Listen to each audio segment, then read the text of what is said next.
हरे कृष्ण, आज की एकादशी बड़ी ही महान है। आज की एकादशी पर भगवान श्री कृष्ण ने हम सब जीवों के परम कल्याण के लिए एक ऐसा अमूल्य रत्न प्रदान किया जिसको आज सारा जगत मानता है।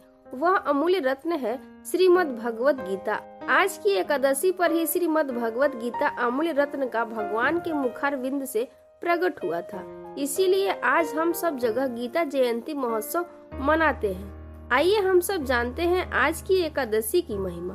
मार्गशीर्ष शुक्ल पक्ष की एकादशी मोक्षदा एकादशी के नाम से पूजी जाती है। ब्रह्मांड पुराण के श्री कृष्ण युधिष्ठिर संवाद में इस प्रकार एकादशी का महात्म्य वर्णित हुआ है। महाराज युधिष्ठिर ने भगवान श्री कृष्ण से इस एकादशी के बारे में जानना चाहा और पूछा इस एकादशी का क्या नाम है तथा इस व्रत को करने की क्या विधि है। कृपा करके आप मुझे विस्तार सहित बताएं। युधिष्ठिर की प्रार्थना सुनकर भगवान श्री कृष्ण बोले, हे राजेंद्र, ध्यान लगाकर सुनो। अब मैं तुम्हें जीव का कल्याण करने वाली मोक्षदा एकादशी की कथा सुनाता हूँ। यह एकादशी व्रत समस्त प्रकार के पापों का नाश कर देता है। इस एकादशी के दिन भगवान श्री हरि की तुलसी मंजरी के द्वारा पूजा करने से वे बड़े प्रसन्न होते हैं। इस एकादशी व्रत के पालन करने से वाजपेयी यज्ञ का फल मिलता है। इस एकादशी के महात्म्य की कथा इस प्रकार है।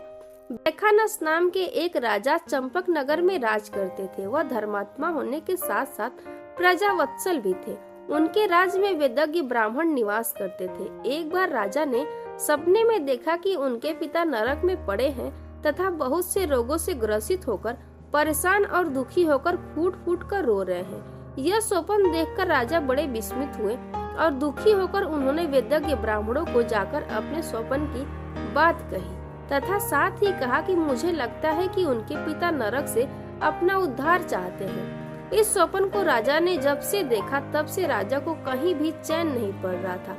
यहाँ तक कि अपने रिश्तेदार और परिवार के लोग भी उन्हें अच्छे नहीं लग रहे थे। उन्हें ऐसा लग रहा था कि जिसके पिता नरक में हो और कष्ट पा रहे हो तो ऐसे पुत्र का जीवन, राज्य, धन, संपत्ति, मान सम्मान, मर्यादा सब निरर्थक है। इस प्रकार से मन ही मन सोचते हुए दुखी होकर राजा ने अपनी सभा के विद्वान ब्राह्मणों से प्रार्थना की कि आप सभी मिलकर मुझे कोई ऐसी युक्ति बताइए कि जिससे मैं अपने पिता का उद्धार कर सकूं। राजा की प्रार्थना सुनकर ब्राह्मणों ने कहा कि हे राजन, निकट ही महर्षि पर्वत मुनि जी का आश्रम है। उन्हें भूत, भविष्य एवं वर्तमान की सभी बातें मालूम रहती हैं। आप उनके पास जाकर अपनी समस्या कहिए। वे समर्थवान व ज्ञानी है। वह आपकी समस्या का समाधान अवश्य कर देंगे।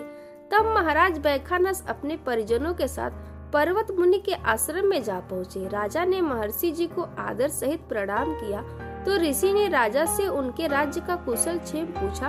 तो महाराज बैखानस ने कहा, हे प्रभु, आपकी कृपा से राज्य में सभी कुशल पूर्वक है। मेरे पास राज्य, ऐश्वर्य, धन, कुश, विश्वास पात्र, सेवक आदि सभी कुछ होते हुए भी एक भयंकर विपत्ति ने मेरी सुख शांति को छीनकर मेरा चैन आराम सब नष्ट कर दिया है। हे प्रभु, बात यह है कि मुझे स्वप्न आया जिससे मैंने देखा कि मेरे पिताजी नरक में पतित होकर नरक यंत्रणाओं एवं विभिन्न रोगों से ग्रस्त होकर तथा दुखी होकर फूट फूट कर रो रहे हैं। मैं पिताजी के दुख से बड़ा दुखी हूँ। अतः इस घनघोर विपत्ति से केवल आप ही मुझे उबार सकते हैं और इसी समस्या के निवारण के लिए मैं आपके पास आया हूँ। पर्वत ऋषि ने क्षण भर के लिए ध्यान लगाया, फिर राजा से बोले, हे राजन, तुम्हारे पिता पूर्व जन्म में अत्यंत कामाचारी व्यक्ति थे। उन्होंने वृद्धावस्था में शक्तिहीन होते हुए भी विवाह किया था। उसमें से एक पत्नी के साथ तो वे बहुत ज्यादा आसक्त थे, परंतु दूसरी पत्नी से सारे जीवन उन्होंने ठीक से बात भी नहीं की। इसी पाप के फलस्वरूप तुम्हारे पिता को यह महान कष्ट हो रहा है। यदि इससे बचने का कोई उपाय नहीं किया गया तो भविष्य में उन्हें और भी अधिक कष्ट भोगना पड़ेगा, क्योंकि जिसको उन्होंने आश्रय दिया उसका उन्होंने ठीक ढंग से पालन पोषण नहीं किया। अपनी ही विवाहिता स्त्री को प्यार नहीं देने से उसके दुखी मन के अभिशाप के फलस्वरूप उन्हें नरक भोगना पड़ रहा है। ऋषि की इन बातों को सुनकर राजा ने हाथ जोड़कर कहा, हे महात्मन, कौन से धर्म, दान व व्रत आदि करने से मेरे पिता को इस महान कष्ट से मुक्ति मिलेगी? आप वह अवश्य कहिए। राजा की प्रार्थना को सुनकर पर्वत मुनि ने कहा कि हे राजन, मार्गशीर्ष महीने के शुक्ल पक्ष की एकादशी जिसका नाम मोक्षदा एकादशी है, इसका अपने प्रजाजनों के साथ मिलकर नियम पूर्वक व्रत करें और व्रत का अर्जित पुण्य अपने पिताजी को दान में देवें, तब ही तुम्हारे पिताजी का नरक से उद्धार हो सकता है। इस प्रकार मुनिवर का निर्देश सुनकर तथा उन्हें दंडवत प्रणाम करके राजा वहां से अपने राज्य में वापस आ गए। वहां आकर उन्होंने मार्गशीर्ष महीने के शुक्ल पक्ष की एकादशी का अपनी स्त्री, पुत्र, सेवक एवं प्रजाजनों के साथ मिलकर विधि पूर्वक व्रत पालन किया तथा इस व्रत के फल को अपने पिताजी को समर्पित कर दिया। उसके पिता इस मोक्षदा एकादशी का फल प्राप्त करके स्वर्ग को प्राप्त हो गए एवं उन्होंने अपने पुत्र बैखानस राजा को कल्याण होने का आशीर्वाद देकर धन्य कर दिया। भगवान श्री कृष्ण ने कहा, राजन, इस प्रकार मोक्षदा एकादशी का व्रत पालन जो भी विधि विधान से करता है उसके सारे पाप नष्ट हो जाते हैं। हरे कृष्ण, राधे राधे।